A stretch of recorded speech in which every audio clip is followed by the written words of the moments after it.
Besorgniserregende Lage in der Ukraine. Es ist zwar nett, dass die Union die Umsetzung des Friedensplans fordert, allerdings wäre es gleich klüger gewesen, zu einem Trilog aufzurufen und die Gespräche auch mit Russland gleich zu Beginn zu führen.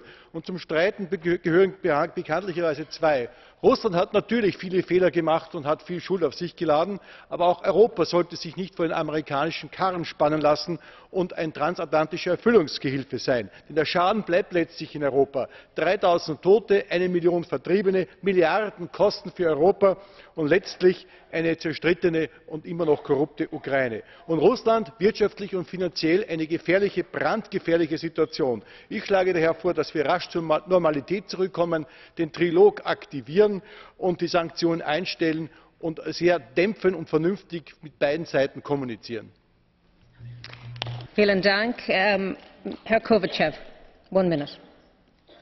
Благодаря много, госпожо председател. Госпожа Могерини, Европейският съюз трябва да продължи да подкрепя сътрудничеството